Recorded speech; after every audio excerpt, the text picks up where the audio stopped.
할렐루야. 귀한 우리 성도님들 다시 만나 뵙게 돼서 참 감사합니다. 부족한 이종을 다시 불러주신 우리 임효수 총장님께 감사를 드리고 또 우리 임 총장님을 통해서 귀한 강단에서 말씀을 선포해 주시는 우리 주 하나님께 영광을 올려드립니다. 한번 우리 영광의 박수 하나님께 올려드립니다. 할렐루야.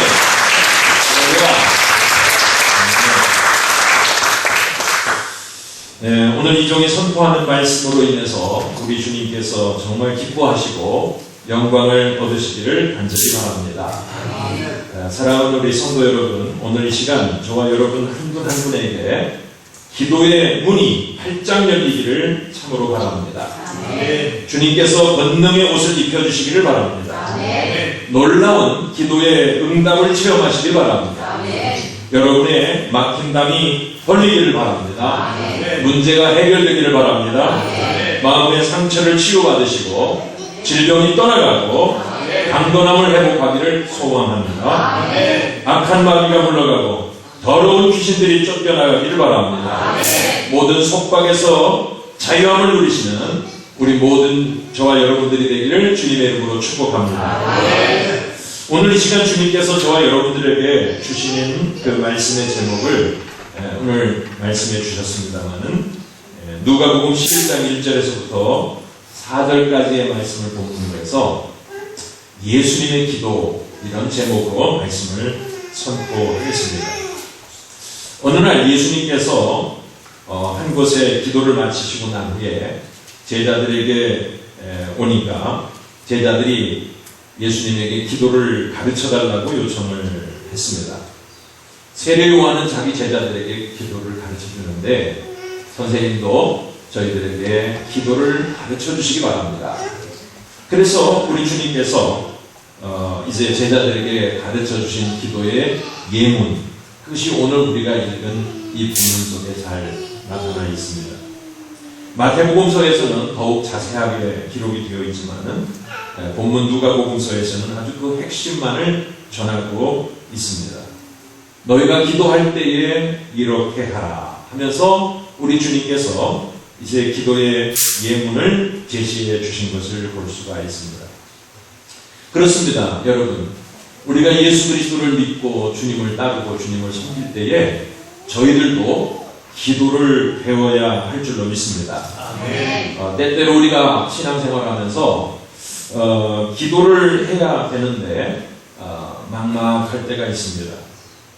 답답하게 기도의 문이 막혀가지고 뭔가 기도를 하긴 해야 되는데 뭔가 기도의 말이 한마디도 잘 나오지 않을 때가 있습니다.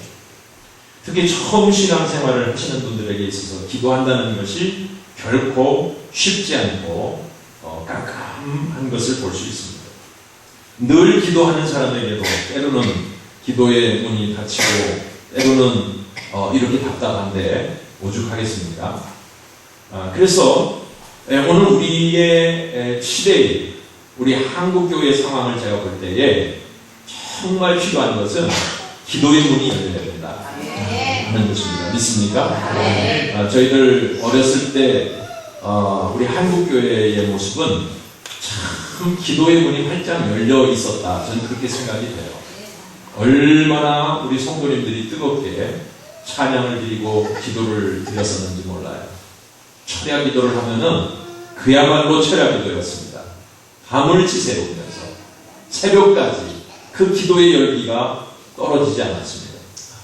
정말 새벽에 그 먼 거리에서 예배당을 찾아오는 우리 성도님들, 겨울에는 눈보라를 헤치면서 달려나와 새벽 기도를 했고요. 그리고 여름엔 비바람을 또 헤치면서 달려나왔습니다. 그 기도했던 그 한국교회의 모습이 오늘 어디로 갔는지 정말 참 답답합니다. 서울에 그 유명한 산들이 있잖아요. 삼각산을 비롯해서 그 산들은 기독교인들이 다 올라가서 하나님을 외치고 주님을 외치면서 그 밤을 지내웠던 그런 시절이 한국교회에 있었지 않습니까? 그런데 지금은 다 사라졌어요. 기도원마다 성도들로 가득 찼어 보였어요. 개교회에서도 철야 기도를 하면 그렇게 뜨겁게 기도를 했었습니다. 저도 목회 초기부터 얼마나 정말 뜨겁게 기도하고 부르짖었었는지 목이 터져라고 외치면서 제 목소리가 그냥 다 쉬어 터져가지고 정상적인 그런 발성이 불가능할 만큼 그렇게 기도를 하면서 살았던 그런 시절이 있었습니다. 그런데 오늘 우리 한국교회는 기도가 정말 식어졌습니다. 그래서 저는 오늘 우리 시대에 무엇보다도 기도의 문이 다시 열려야 되겠다, 그렇게 생각을 합니다. 오늘 이 밤에 저와 여러분들에게 기도의 문이 열리기를 주 예수님의 이름으로 축원합니다. 기도는 영혼의 호흡입니다. 숨결입니다. 사람이 아무리 건강해도 아무 질병이 없어도 숨이 멈추면 죽지 않습니까? 그래서 뭐라고 말해요? 숨졌다 하잖아요. 숨졌다. 그렇습니다. 우리 모든 그리스도인들도 영적 생활을 하면서 기도의 삶을 살지 않게 되면은 깊은 영적인 잠에 빠지는 것입니다. 기도는 억지로 하기보다는 정말 즐거운 마음으로 기도해야 됩니다. 내 기도하는 그 시간 그때가 가장 즐겁다. 이 세상 근심 걱정에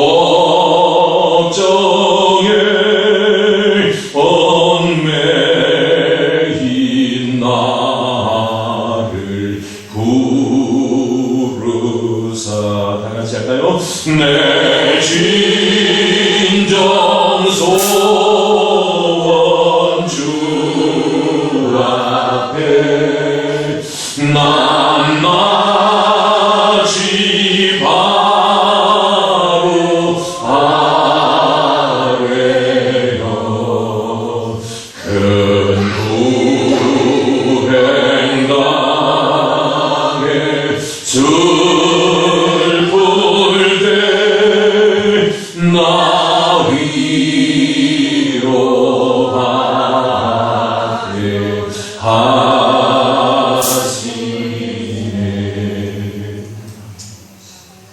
그렇습니다. 기도하는 시간이 즐거워야 돼요. 아멘이십니까? 기도가 즐거워야 돼요. 여러분, 성경에 참 위대한 기도의 사람들이 많이 있습니다.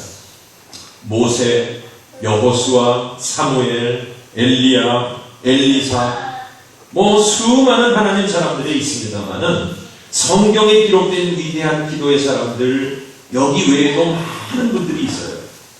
그런데 오늘은 우리가 예수님의 기도에 대해서 좀 더 집중하려고 합니다. 왜 예수님의 기도를 말씀하려고 하느냐? 여러분, 예수님은 모든 기도하는 사람들의 모범이시기 때문입니다. 예수님처럼 완전한 기도의 삶을 사신 분은 없습니다. 예수님께서 어떻게 기도하셨을까요?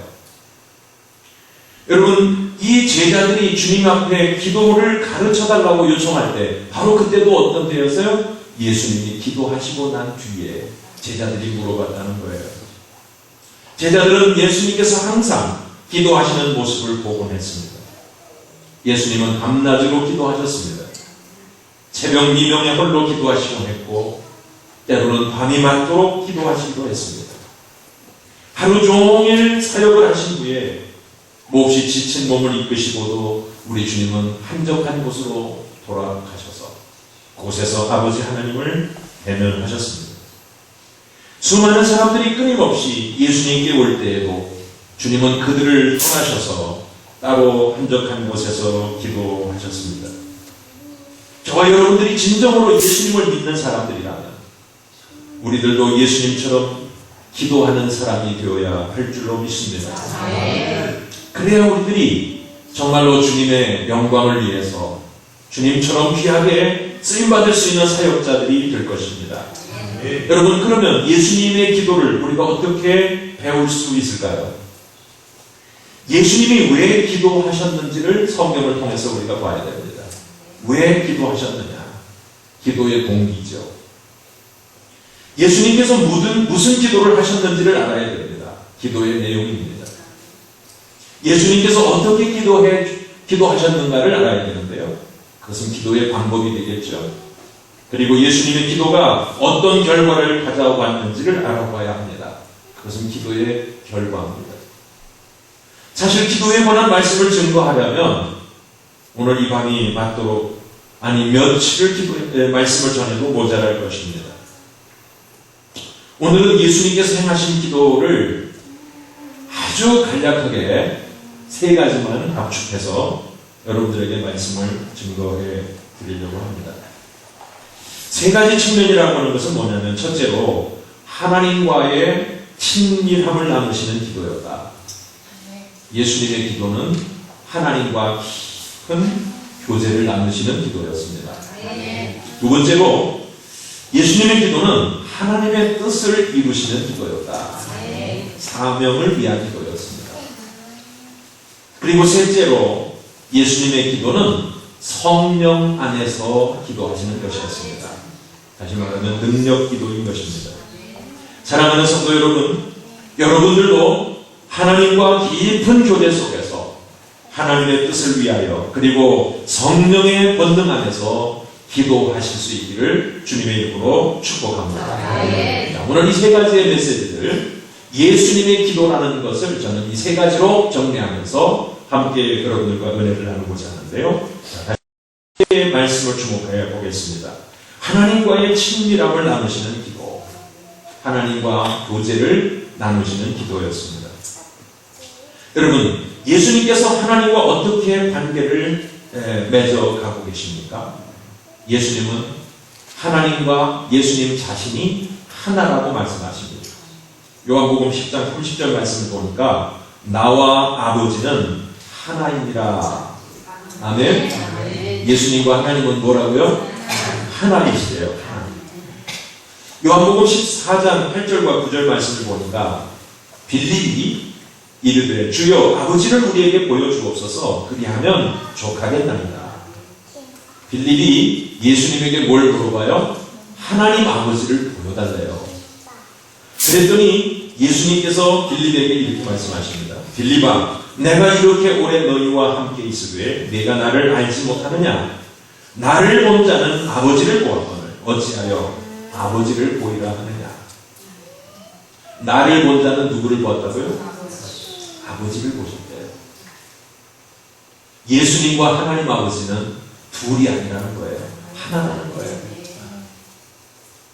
여러분, 예수님은 아버지 하나님과 영원전부터 완전한 하나로 존재하셨지만 아버지 하나님의 뜻을 따라서 이 세상에 내려오셨습니다.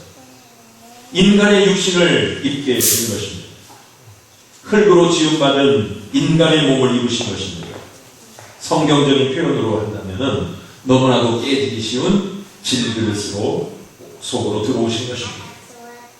우리와 같은 육체를 입으신 예수님은 쉽게 피곤하고 지칠 수 있는 분이셨기 때문에 여러분, 예수님께서 이 땅에서의 생활을 하시는 동안에 예수님은 말할 수 없는 목마름과 온갖 고통을 당할 수 있는 그런 몸을 가지고 생활하셨습니다. 영원전부터 영광의 하나님과 함께 그 자유함 속에서 그 영광 속에서 사셨던 우리 주님 예수님이시지만 사람의 몸을 입고 이 땅에 오신 그 이후에는 죄악으로 황폐한 땅에서 사망의 땅에서 사탄의 권세 아래서 신음하고 있는 그런 사람들과 함께 살아야 되는 그런 우리 주님이셨던 것입니다. 이것이 바로 예수님께서 항상 하나님께 기도하지 않으면 안 되는 이유 중에 하나였습니다. 예수님은 언제나 하나님 아버지와의 친밀함을 누리고 즐거워하셨습니다. 그 하나님과의 친밀한 교제, 하나님과 하나 된 자로서 그 영광스러운 그 하나님 아버지와 사랑을 함께 나누면서 그 친밀한 교제를 누리는 그 기쁨을 어느 순간에도 빼앗기고 싶지 않으셨던 것입니다. 예수님께서 자기를 의심하는 사람들에게 이렇게 말씀하십니다. 요한복음 14장 10절로 11절 말씀을 보면은 나는 아버지 안에 거하고 아버지는 내 안에 계신 것을 내가 믿지 않느냐. 내가 너희에게 이르는 말은 스스로 하는 것이 아니라 아버지께서 내 안에 계셔서 그의 일을 하시는 것이다. 내가 아버지 안에 거하고 아버지가 내 안에 계심을 믿으라. 그렇지 못하겠거든 행하는 그 일로 말미암아 나를 믿으라. 이렇게 말씀하십니다. 예수님 안에 누가 계세요? 하나님 아버지가 계세요. 그리고 하나님 아버지 안에 누가 계세요? 예수 그리스도가 계세요. 이것을 주님은 하나라고 표현하시는 거예요. 여러분, 예수님의 일생 중에서 가장 힘들고 고통스러운 시간들이 있었습니다. 그것은 바로 하나님과 분리되는 경험을 해야 되는 것이었습니다. 세상 죄를 짊어진 하나님의 어린 양으로서 십자가 위에서 화목제물이 되어야 했기 때문입니다. 흠없는 어린 양으로서 희생을 당해야만 하는 것이었습니다. 그분은 비록 의인이셨지만 모든 죄인들보다도 더더욱 큰 죄인이 되어야만 했습니다. 하나님의 진노를 자신의 온몸으로 담당해야만 했습니다. 그래서 우리 주님께서 십자가에서 외치셨던 그 부르짖음이 무엇입니까? 아버지여, 아버지여, 어찌하여 나를 버리셨나? 어찌하여 나를 버리셨나요? 이 절규가 단지 말할 수 없는 육체적인 고통이나 육체적인 죽음의 문제 때문이 아니라 하나님과 영원전부터 함께 하시던 그 예수님이 잠시나마 하나님과의 관계에서 끊어지는 아픔을 겪어야만 했던 것이죠. 우리 하나님께로부터 버림을 당하는 그 고통은 단지 육신적인 생명이 끊어지는 것 이상으로 말할 수 없는 그런 고통을 당해야만 했던 것입니다. 오늘 우리는 이와 같이 예수님께서 우리도 주님과 온전히 하나 되어서 영광의 주님과 영원히 함께하는 생명의 삶을 누리기를 원하고 계십니다. 믿습니까? 예수님께서 하나님과 하나이셨고 그 하나님 속에서 진정한 친밀한 기도를 누리고 그 하나님의 사랑 안에서 참된 기쁨과 행복을 얻으셨던 거죠. 예수 그리스도를 믿고 주님을 따르고 주님을 섬기는 저와 여러분들도 주님과 하나됨을 누리면서 살기를 원하시고 우리가 그 하나됨을 위해서 기도하기를 원하신다는 사실입니다. 요한복음 17장 21절 말씀을 보면 예수님께서 행하신 그 가장 위대하고 가장 아름다운 기도문이 나오는데 그 기도문이 요한복음 저는 17장이라고 생각합니다. 그런데 그 기도 내용 중에 21절 말씀을 보면 이렇게 말씀하십니다. 아버지여, 아버지께서 내 안에 내가 아버지 안에 있는 것 같이 그들도 다 하나가 되어 우리 안에 있게 하사 세상으로 아버지께서 나를 보내신 것을 믿게 하옵소서. 여러분, 주님께서 택하시고 부르신 바로 그 제자, 하나님의 거룩한 백성으로 부름받아서 구원을 받고 그 영광된 하나님 나라를 상속하게 된 바로 그 하나님의 자녀들을 우리 주님은 하나 되게 해달라고 그렇게 기도하고 계신 겁니다.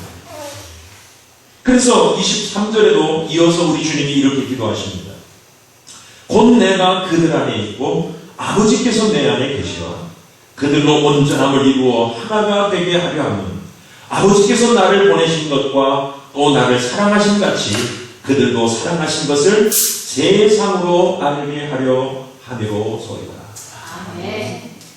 여러분, 예수님께서 뭐라고 말씀하셨다고요? 내가 그들 안에 있고 아버지께서 내 안에 계시오. 그들로 온전함을 이루어 하나가 되게 하려 하면 이 말씀이 참 의미가 있는 거예요. 저와 여러분들 안에 예수 그리스도가 계신 것을 확신하십니까? 그런데 그 그리스도 안에 누가 계시다고요? 하나님이 계시다. 그래서 우리를 주님과 온전히 하나가 되게 하시기를 원하신다는 거예요. 내가 주님과 온전히 하나가 되기를 원하시는 게 주님의 뜻이에요. 바울 사도가 에베소서에서 표현한 것처럼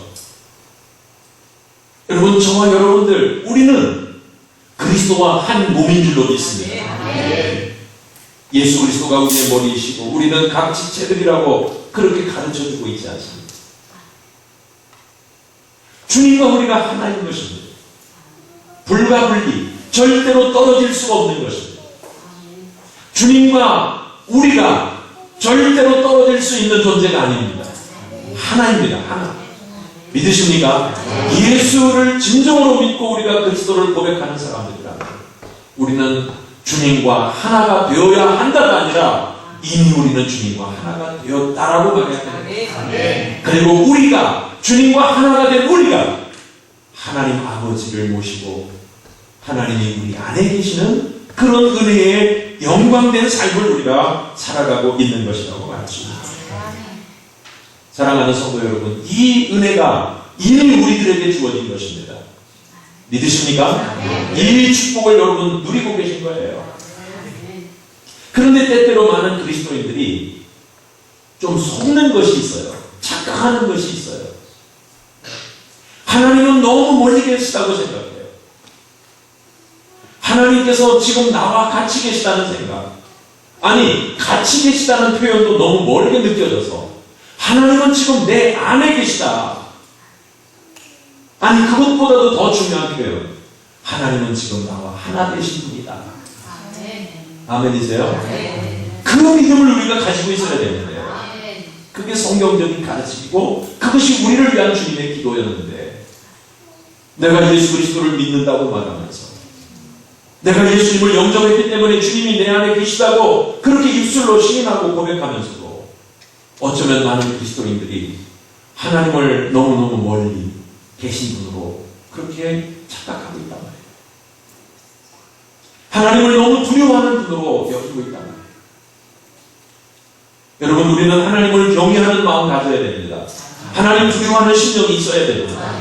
그러나 우리가 벌벌 떨면서 우리의 죄 때문에 여러분 떠는 그런 그 두려움이 아니라 너무 크시고 너무 위대하시고 너무나도 초월하신 영광의 하나님이기 때문에 우리는 두려워할 수밖에 없지만 그러나 그분은 우리를 사랑하시는 분이고 우리 안에 계신 분이고 하나가 되신 분이라는 이 사실을 우리가 절대로 잊어서는 안 된다는 말입니다.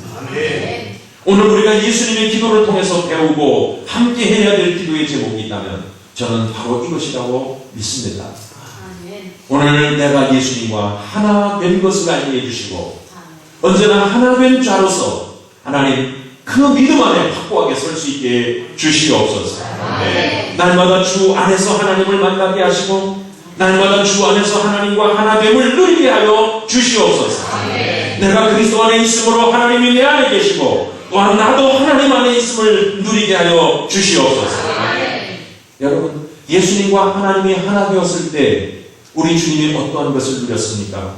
여러분, 그 친밀함이에요. 친밀함.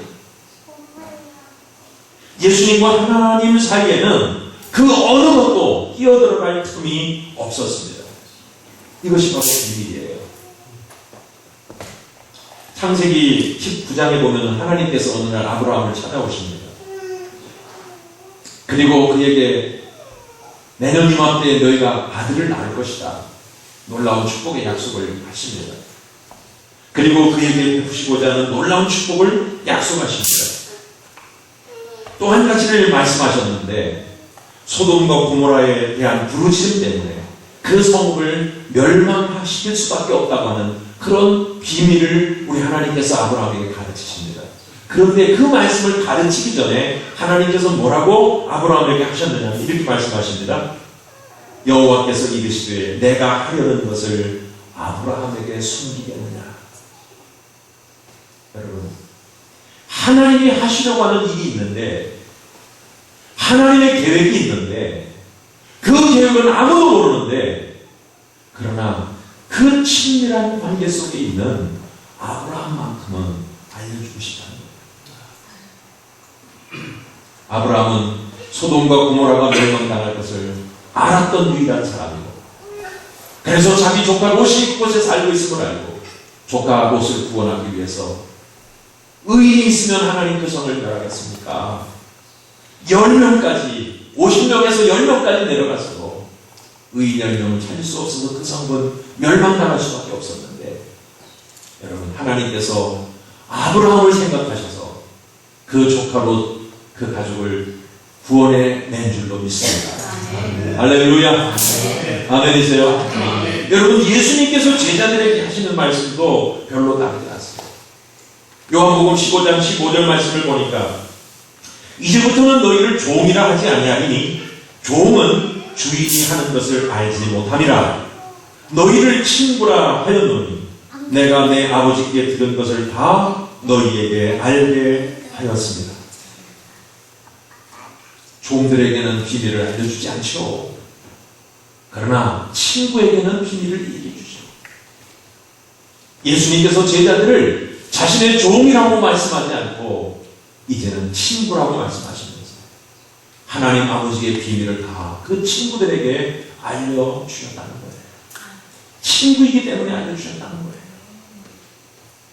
사랑하는 성도 여러분, 저와 여러분들이 우리 주님과 친밀한 교제 속에서 주님과 내가 친구가 되면, 주님과 내가 하나가 되면, 저와 여러분들 속에, 여러분 우리 주님과 우리의 속에 주님이 결코 감춰놓고 우리에게 숨기신 이유가 없다는 거예요. 주님의 비밀한 것들을 다 드러내시면서 그 친밀함 속에서 우리에게 당신의 그 못 놀라운 그 비밀을 드러내시고 계시로 알려주시겠다고 말씀하십니다. 이것이 바로 친밀한 교제 속에서 삶을 살아가는 사람들의 특권인 줄로 믿습니다. 예수님은 바로 이런 기쁨을 언제나 누리셨고 제자들이 바로 그런 기쁨을 누리기를 원하셨습니다. 요한복음 15장 11절 말씀에 내가 이것을 너희에게 이름은 내 기쁨이 너희 안에 있어 너희 기쁨을 충만하게 하려 합니다. 아멘이세요? 여러분, 예수 그리스도 안에는 늘 기쁨이 있었다는 거예요. 하나님과 하나된 기쁨, 하나님의 영광된 그 기쁨, 하늘의 기쁨, 그 기쁨이 충만했던 그 예수님께서 저와 여러분들을 부르셔서 우리도 하여금 하나가 되게 하실 뿐 아니라 우리에게 그 기쁨을 전해주길 원했다는 거예요. 저와 여러분들이 우리 주님과 하나라면 우리에게는 주님의 기쁨이 충만해야 될 줄로 믿습니다. 예수 그리스도의 그 기쁨이 우리 안에 넘쳐야 될 줄로 믿습니다. 단순히 돈을 벌었기 때문이 아니라, 좋은 직장에 취직했기 때문이 아니라, 여러분 내 자녀가 무슨 상을 받았기 때문이 아니라, 내가 여러분 어떤 세상적인 어떤 조건에 뭔가를 얻었기 때문이 아니라, 그런 것들이 설령 없다 할지라도 예수 그리스도와 내가 정말로 하나가 되고 주님과 참된 친밀한 교제 안에 들어와 있다면 우리 주님이 주시는 기쁨이 우리 속에는 폭포수처럼 여러분 흘러 들어오게 되어 있는 것입니다. 그래서 우리는 주님 한 분만으로 만족한다는 노래가 단순히 입술만의 노래가 아니라 우리의 중심에서 드리는 참된 고백이 되어야 할 줄로 믿습니다. 사랑하는 성도 여러분, 그렇습니다. 하나님과의 하나됨, 그 친밀함이라고 하는 것은 우리가 처음부터 누릴 수 있는 특권이 아니었습니다. 우리는 죄 안에 있었고 사망의 권세 안에서 우리는 죽을 수밖에 없었던 사람들입니다. 하지만 우리 주 예수님께서 저와 여러분들에게 이 모든 죄와 허물을 씻어주시고 완전한 의를 얻게 하시고 거룩하게 해주셨기 때문에 이제는 하나님과 한 몸을 이루게 하시고 온전히 주님과 하나가 되게 하신 줄로 믿습니다. 제가 지난주 우리 수요일 장대교회에서도 말씀을 드렸지만 여러분, 주님께서 저와 여러분들의 죄를 용서하시고 우리를 깨끗게 해주셨다면, 우리를 거룩하게 하시고 우리를 의롭게 해주셨다면 그 의로움이라는 그 수준이 예수님과 동일한 것입니다. 믿으시기 바랍니다. 예수님의 의로움만큼 우리가 의로워진 것입니다.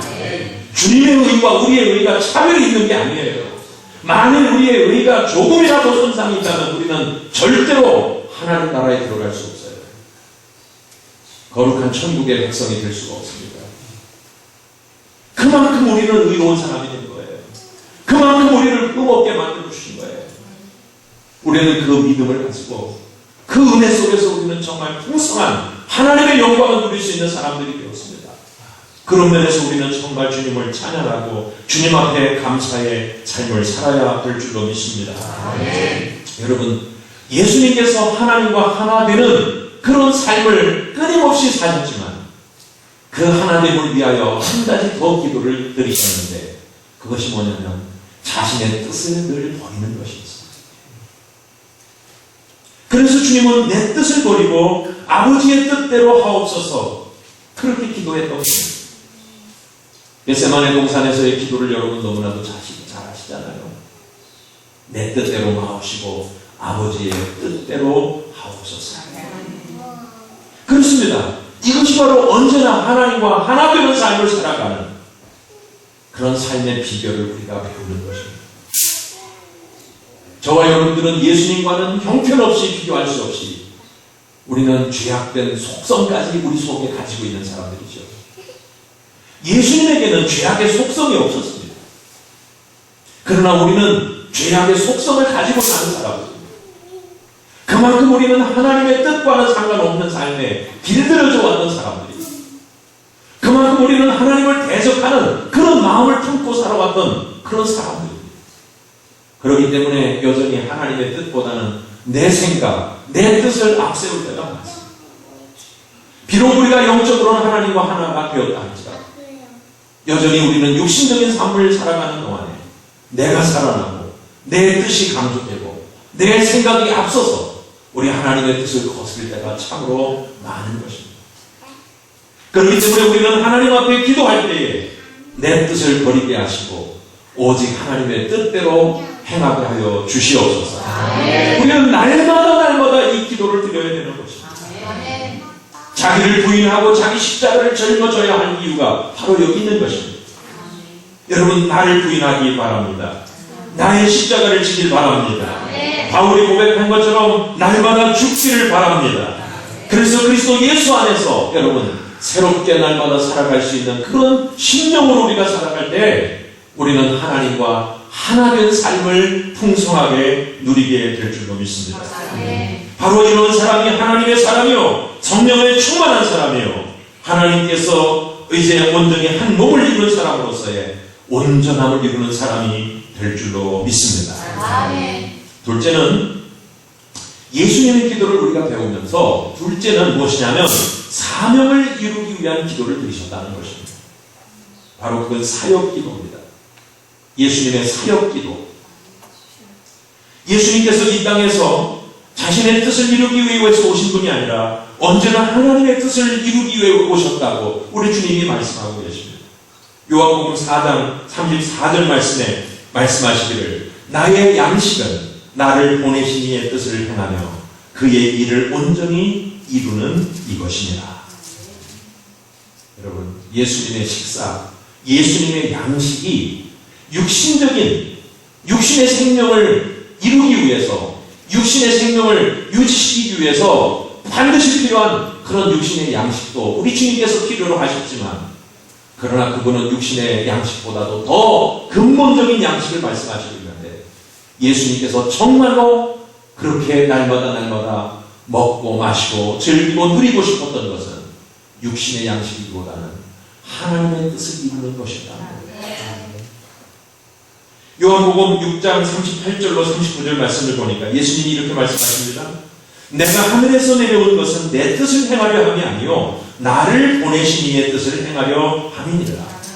나를 보내신 이의 뜻은 내게 주신 자 중에 내가 하나도 잃어버리지 아니하고 마지막 날에 다시 살리는 이것이니라.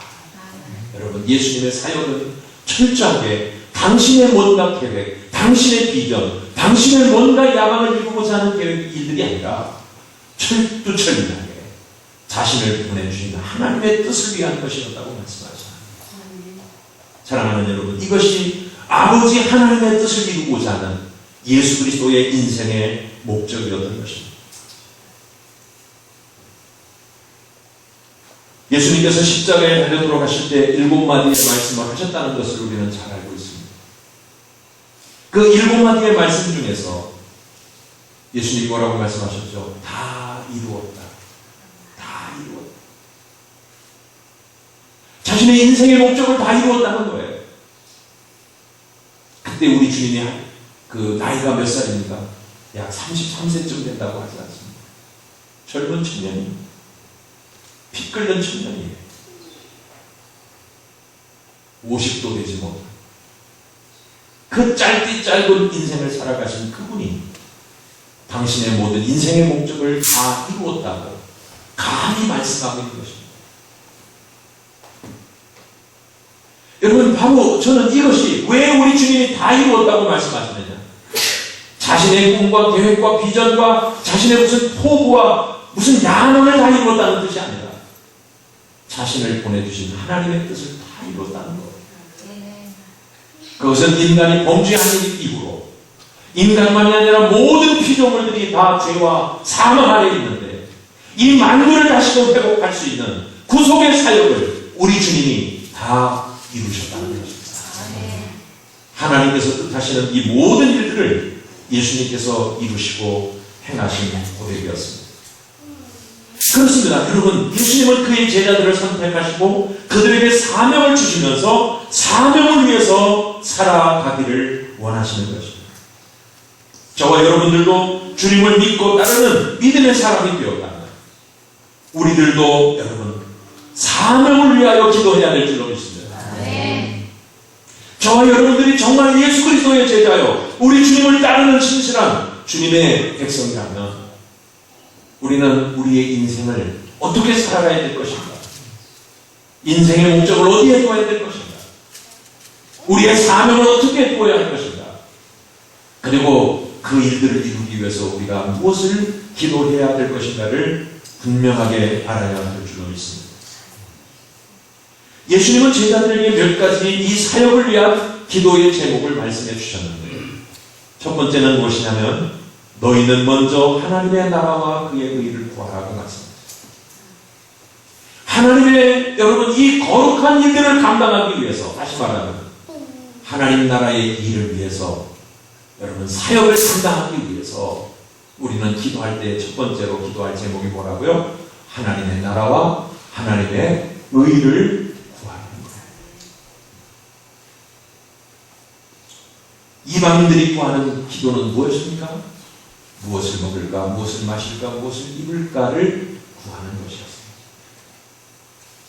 사실 오늘 우리 한국교회 성도님들이 전 세계적으로 보면은 기도를 많이 한다고 소문이 나 있습니다. 아직까지도 그렇습니다. 왜? 한국교회는 새벽 기도회가 있잖아요. 새벽 기도회가 있으니까 아직도. 금요 기도회가 아직도 있으니까. 한국교회가 그래도 아직도 기도를 많이 하는 교회로 그렇게 많이 인정을 받고 있습니다만, 그러나 정말 우리가 정직하게 우리 자신의 기도가 과연 어떤 내용을 가지고 하나님 앞에 기도하고 있는가, 그 기도를 좀 더 냉철하게 우리가 돌아볼 필요가 있는 것이죠. 나는 과연 무엇을 위하여 기도하는가? 여러분, 우리가 주님이 우리를 부르셔서 우리가 주님의 제자가 되고 우리가 하나님의 거룩한 백성이 되고 왕같은 제사장들이 되었다면 우리는 사역을 위해서 기도할 수 있는 사람들이 되어야 할 줄 압니다. 사역을 위해서 기도해야 되는 거예요. 그것은 바로 내가 잘 먹고 잘 살고 세상에서 성공하고 인생에 행복하게 해달라는 그런 기도가 아니라 하나님의 나라와 하나님의 의를 먼저 구할 수 있는 사람들이 되어야 한다는 거예요. 그것이 바로 사명을 이루는 가장 근본적인 기도의 제목인 것입니다. 두 번째는 뭐냐면 우리 주님은 제자들에게 잃어버린 자를 찾아 구원하도록 기도를 시키셨습니다. 누가복음 10장 2절 말씀을 보니까 이르시되 추수할 것은 많되 일꾼이 적으니 그러므로 추수하는 주인에게 청하여 추수할 일꾼들을 보내주소서 하라.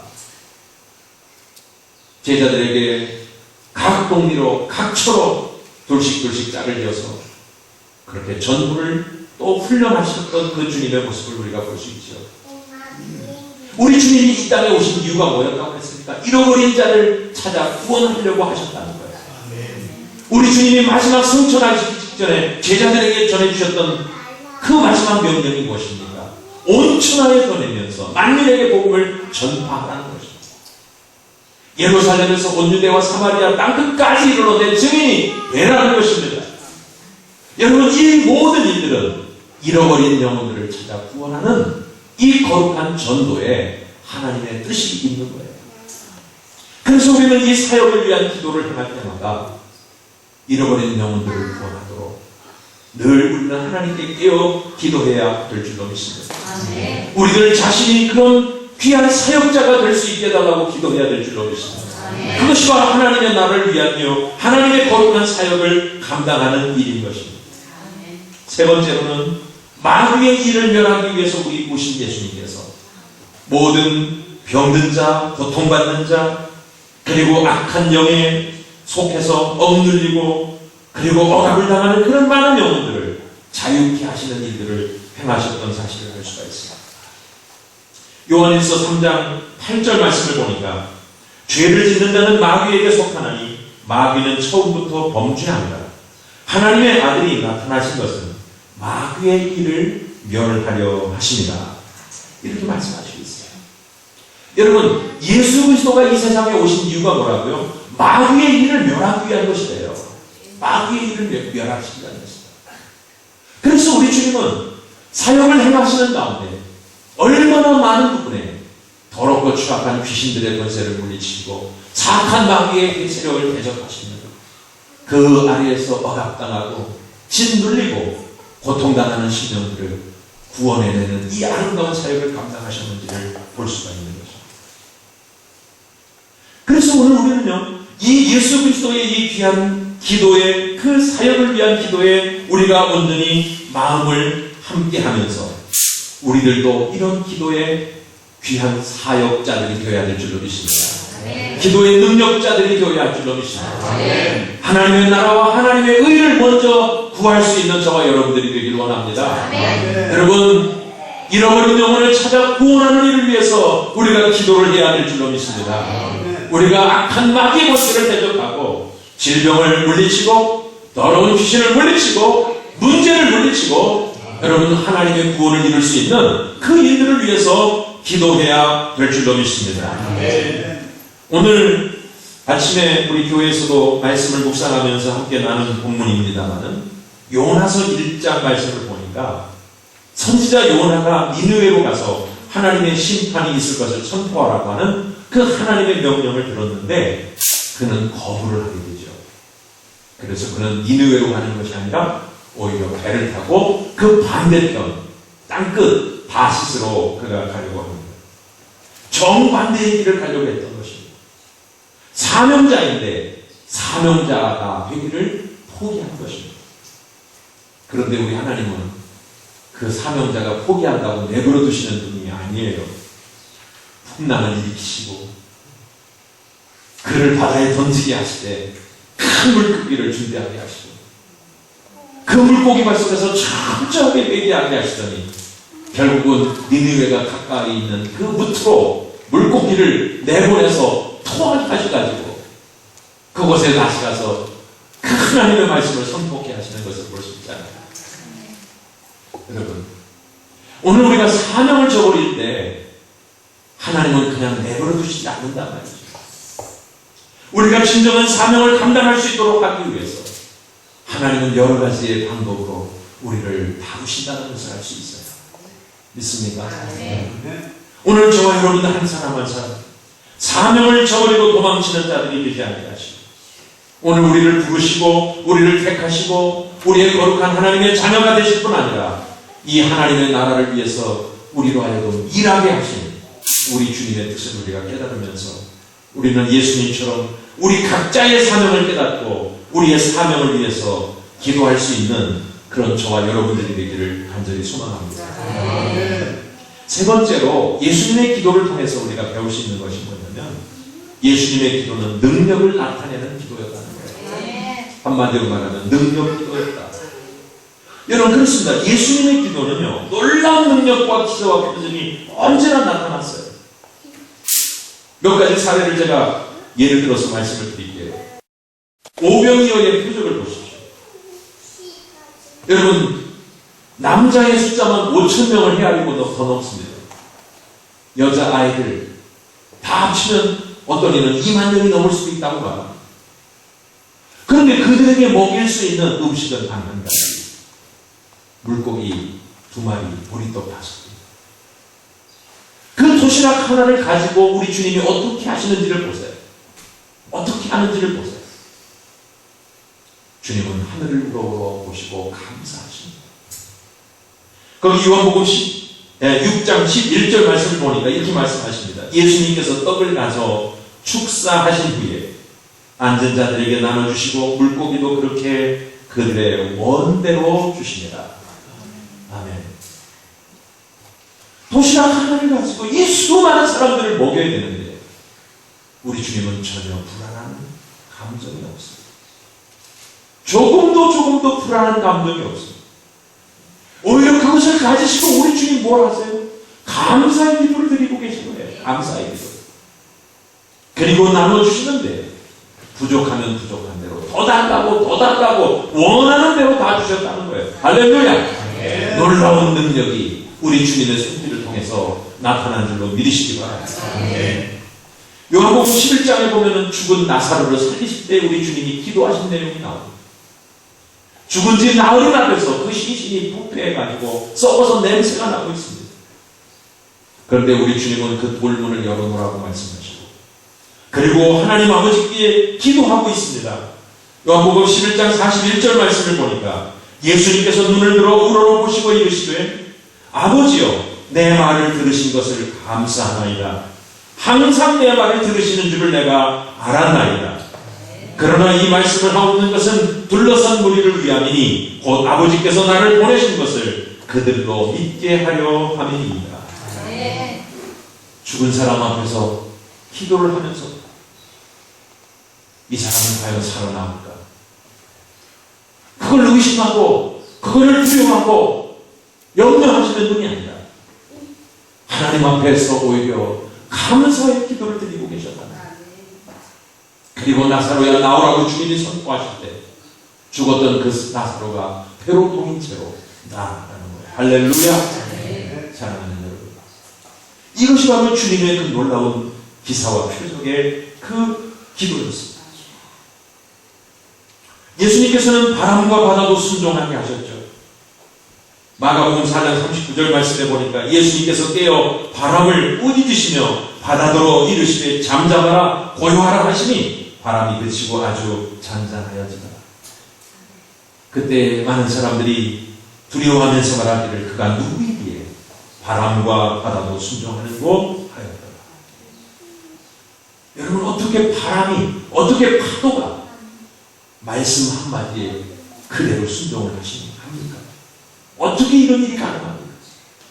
그러나 우리 주님은 그 일을 능히 행하신 것을 보여주고 있습니다.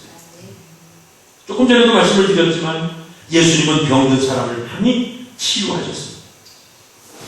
예수님께서 병든 사람들을 위하여 선포하실 때 그들의 질병이 떠나가고 귀신들이 물러가고 사람들이 깨끗함을 얻는 역사가 일어났습니다. 예수님의 말씀 한마디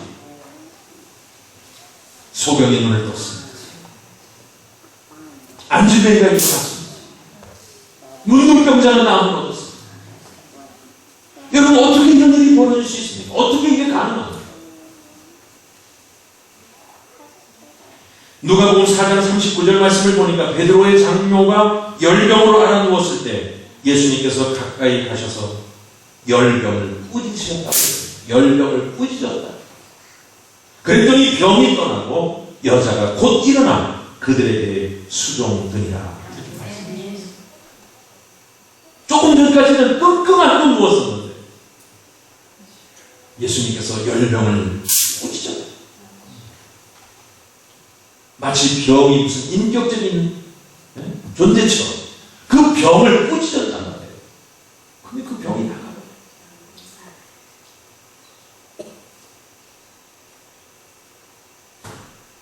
예수님을 만났던 백부장이 있죠. 그가 예수님께 부탁을 드립니다. 주여, 내 집에 들어오심을 나는 감당하지 못하겠습니다. 다만 말씀으로만 명령해 주십시오. 그러면 내 하인이 낫겠습니다.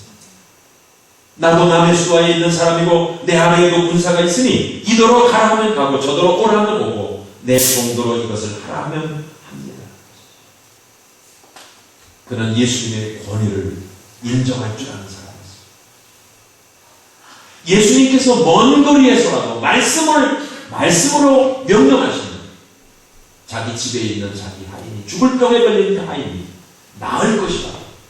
그는 분명히 믿고 있었던 것입니다.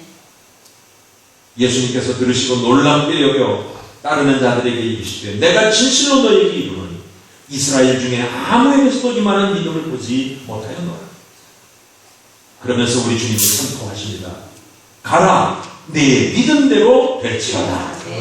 그때 그 즉시 이 하인이 나왔다고 성경은 분명히 기록하고 있습니다.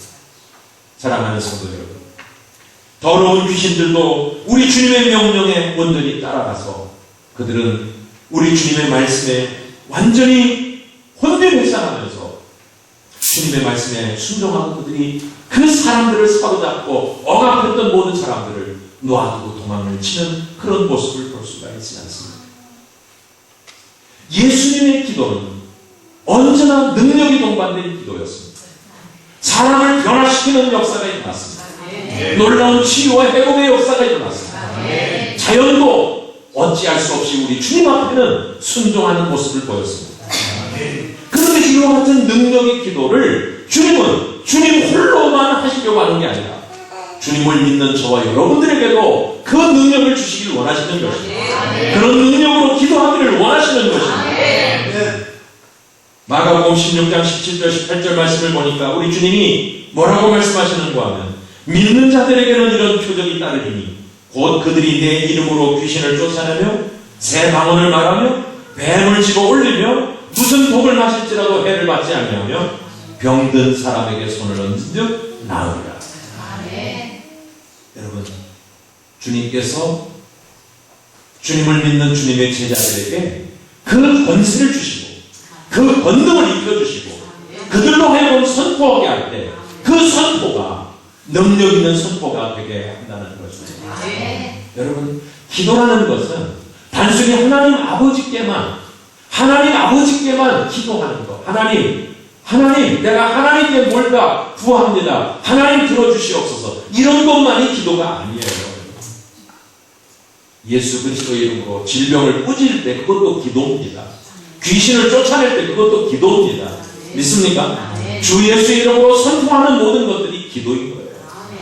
그 기도를 통해서 하나님의 능력이 나타나고 하나님의 역사가 일어나는 것입니다. 요한복음 14장 12절로 14절 말씀을 보니까 이렇게 말씀하십니다.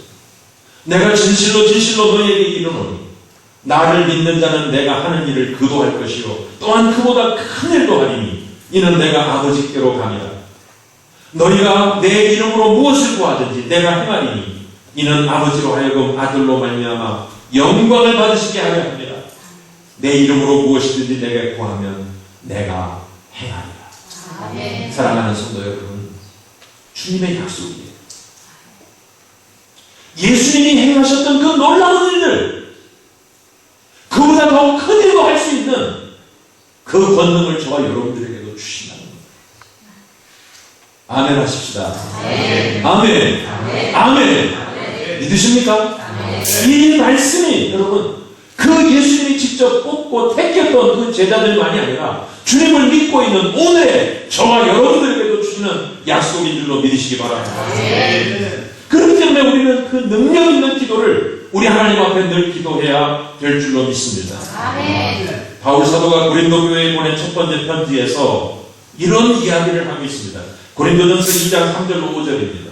내가 너희에게 가운데 거할 때에 약하고 두려워하고 심히 떨어노라. 내 말과 내 전도함이 설득력 있는 지혜의 말로 하지 아니하고 다만 성령의 나타남과 능력으로 하여. 무엇으로 했다고요? 성령의 나타남과 능력으로 하여. 너희 믿음이 사람의 지혜에 있지 아니하고 다만 하나님의 능력에 있게 하려 하였노라. 바울 사도가 얼마나 논리적인 사람입니까? 얼마나 학문이 깊은 사람입니까? 여러분, 그가 수사학을 배우지 않았겠습니까? 사람들 앞에 어떻게 말을 해야 설득력 있는 말인지 지혜로운 말인지 그걸 배우지 않았겠습니까? 그런데 그는 그런 말을 하지 않았다는 거예요. 오히려 정말로 그가 추구했던 것은 무엇이냐면 하나님의 성령을 통해서 나타나는 능력을 구했다는 것입니다. 그래서 그의 사역을 통해서 많은 기사와 표적이 나타나면서 사람들이 그 일들을 통해서 살아계신 하나님을 만나고 주님의 은혜를 경험하는 놀라운 축복을 받게 된 것입니다. 할렐루야. 네. 오늘 저와 여러분들이 하나님께 은혜를 구할 일이 바로 그것입니다.